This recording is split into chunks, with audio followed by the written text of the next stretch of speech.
This is a message from Ireland to Irish America.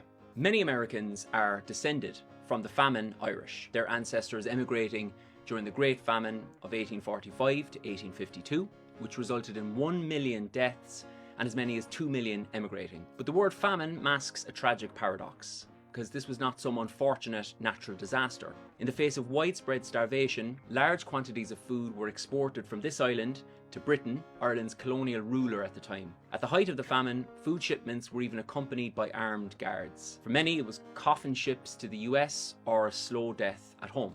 Today, experts and the UN World Food Programme agree that famine is taking hold in Gaza. As with Ireland, this famine is not some natural disaster or some unintended outcome. Israeli officials have made public statements expressing their aim to inflict a total siege to deprive civilians in Gaza of food, water and fuel, statements reflected in Israeli forces' military operations. Human Rights Watch has concluded that the Israeli government is using starvation of civilians as a method of warfare, and this is a categoric war crime. They and other reputable sources say that Israeli forces are deliberately blocking the delivery of water, food and fuel while intentionally impeding humanitarian assistance and depriving the civilians the essentials for survival.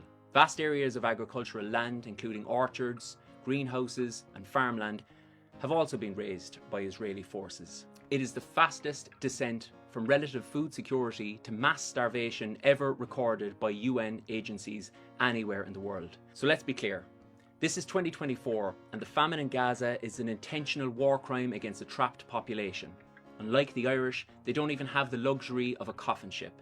They are trapped behind a sprawling fence and dying of hunger within shouting distance of trucks filled with food. This is happening with American support, American-made weapons, and green-lighted by an Irish-American president who shamefully is a descendant of famine Irish. A lot of us back here think Biden should never be welcomed back to Ireland. His ancestral home in Mayo, ironically, the area of Ireland most devastated by the Great Famine, or the Great Hunger, to give it its more apt title. Time is ticking, especially for the young children of Gaza. Here in Ireland, we are calling on Irish America to step up for our sisters and brothers in Palestine. Make your voice heard. Contact your local state and federal representatives today and demand that the Biden administration support an immediate and permanent ceasefire in Gaza, demand the unrestricted entry of food, medicine and aid for starving and dying people, and demand that the US ends its unconditional support for Israel and supports freedom and justice